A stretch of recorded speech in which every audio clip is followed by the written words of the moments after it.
aad baan salaamaya saaxiibayaal meel kasta joogtaan halkan waa rashka Trolof saaxiibada waxaynu eegi doonaa muuqaal kooban muuqaalkan waxaynu ku eegi doonaa ninka la yiraahdo CK ayaa dabcan markuu Muqdisho joogay wuxuu ku sigtay in la toogto ama in la dilo arimahaas aynu eegi doonaa sidoo kale waa kuma YouTuberka doonayay in markaasi Muqdisho markuu joogay CK oo dabcan uu qaadajiga ma uu dilo fariimaha lidiga ku ah nafsadiisa ama halista galiya ayaan idin soo gudbin doonaa oo dabcan loo soo diray sidoo kale lambar u dambeeya ever 3 ayaa ah kii ugu darnaa fariimaha hanjabaada u soo dirayay waynu eegi doonaa marka saaxiibada waxaynu eegi doonaa fariimaha hanjabaada ku saabsan sidoo kale CK oo ka hadlay arimahaasi sidoo kale CK oo sheegay in qof kasta oo doonaya oo dabcan lid ku ah family CK ama CK family in markaasi dhammaan YouTuberada doonaya in ay isticmaalaan sawirada iyo waliba muuqaaladiisa in gabi ahaanba dhawaantan hawada laga saari doono saaxiibada arimahaas aynu eegi doonaa waxaan idin ka codsanayaa in YouTube-keena Rashka Trolof aad noo subscribe gareysaan sidoo kale tana lagtana waa caawisaan waxaan idin leeyahay bal ku soo dhawaada muuqaalkan oo kooban waa hagaag saaxiibayaal run ahaantii Cumar CK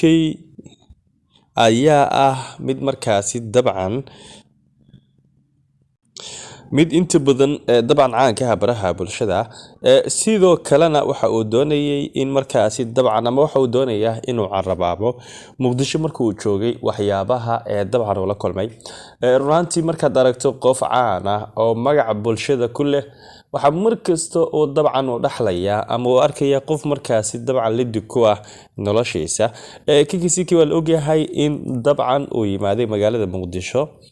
ilaa iyo hal bil ka hor waxaana sidoo kale oo dabcan Muqdisho oo ka dhigay show kal ilaaba showgaasina inta badan waxa uu ahaa mid markaasi score ah oo inta badan waxyaabaha uu soo bandhigayay YouTuberada qaar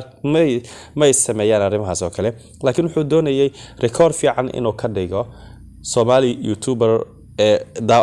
ama qaarada Afrika Somali YouTube dhanka qaarada Afrika inuu noqdo midka ugu qatarsan dhanka qaarada Afrika marka qofkan wuxuu doonayay in score 100% uu sameeyo markuu Muqdisho yimaaday dad ayaa jira dad ayaa jiray oo dabcan fariimihiisi iyo dabcan maxaa la yiraahdaa inta badan WhatsApp-ka fariimo ugu soo diray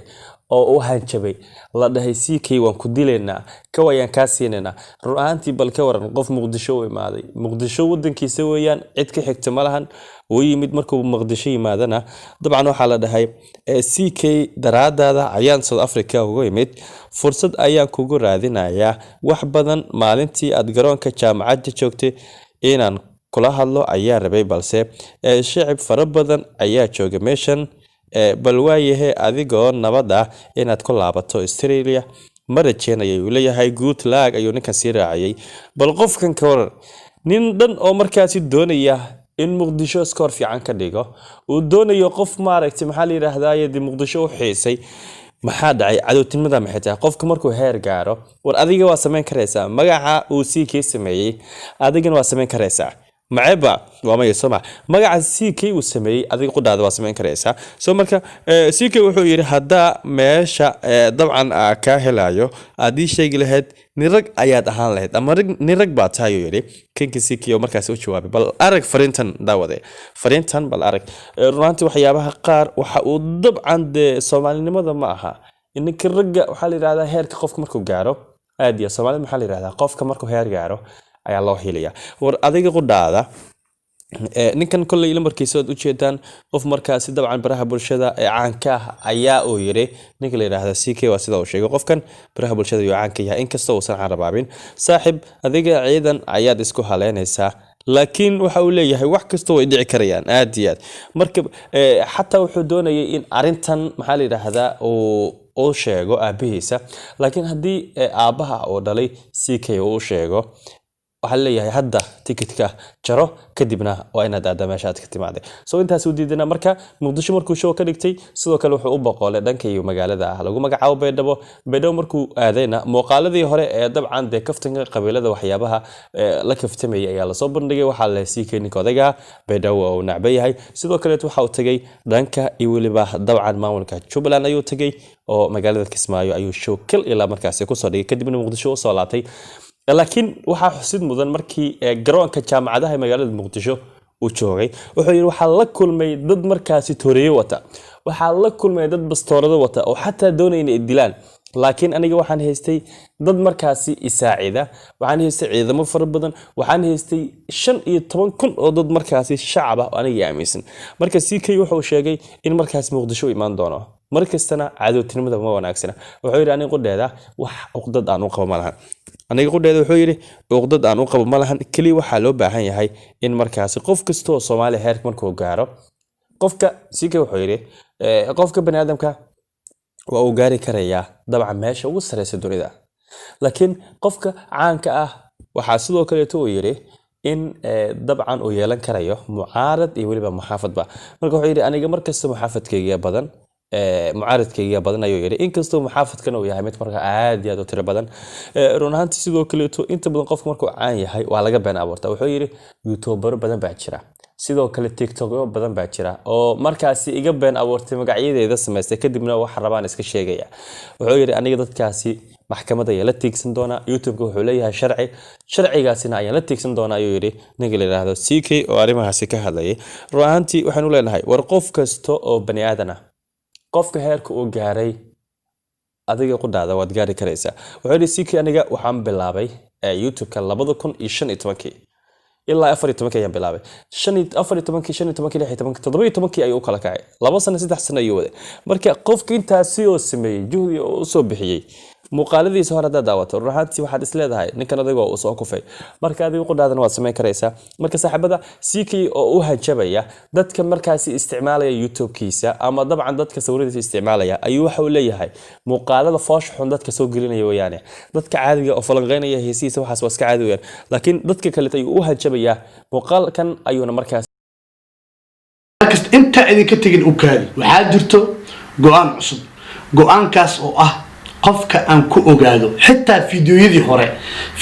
hore wali YouTube ku jiro marka Muqdisho joogay aan sooyadeeda qabsanayay oo safarkaas aan ku jiray dadkii iga soo dhigay waxaanan ahayn inay iga dhigaan sida arinta ahayd wuxuu caayay taageerihiisa oo ilaa hadda YouTube ugu jiro oo sawiradeeda Instagram-ka fiidiyowga dhexdiisa soo galiyay oo codkayga soo galiyay magacayga soo galiyay baan idin ma sheegayo hadda aragtaan dad soo calaalaya oo meel soo fariistay oo leh CK ayaa koobraad nagu qabtay haddaba waa idin sheegaya dadkana way maqlaan waxaan xaq u leeyahay aniga wixii aniga idhibaayo oo aniga idhibaayo oo aniga naftirkayga lagu bahdilayo ayadoo la isticmaalayo sawirkayga magacayga in aan ka dagaalamo aan iska celiyo waxaan go'aan ku gaaray halkan inaan inta soo fariisto qof magaciisa soo qaato inaan qofka ka hadlo qofka iska qabsanano YouTube wuxuu leeyahay sharci waxaa jira waxa la dhaho privacy policy muxuu yahay sawirkaaga codkaaga magacaaga ay YouTube ku isticmaashid in aan laga isticmaali karin without permission haddaba dadweynuhu si fiican ii dhageysta haddii aan arko qof aniga waxaan ahayn iga dhigaya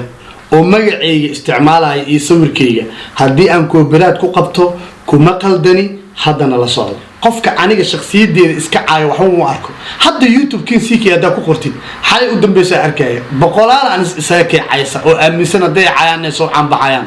waxba uma arka taas laakiin qofka aniga qadiyadeyda ama dadka i taageera isku daya in dadka fikrad qaldan uu ka aaminsiyo YouTube privacy policy adoo calaa arkay hadhow CK family hadda isku daydid in aad waxun ku tilmaamtid hadda isku daydid aniga in aad qof kale iga dhigtid ama hool aan lug ku lahayn inaad ii saartid YouTube privacy policy meel kasta adduunka ka joogtaan waxaa idin leeyahay always stay positive qalbigaagan ha wanaagsanaado xilligan hadda la taagan yahay wallaahi summa billaahi summa tullahi wayahay saaxiibayaal ruuxantii CK waxaana uu sheegay in markaasi dabcan uu caafiyay dhammaan dadkii doonayay in markaasi ay hoos u dhigaan sharafta ninka la yiraahdo CK saaxiibada muuqaalkan intan ayaan ku hakinay waxaan idin ka codsanayaa YouTube-ka Rashka True Love aad noo subscribe galeysaan waxaan sidoo kale aan idin ka sii codsanayaa in like-ta nagu sharaftaan muuqaalkiisa xiga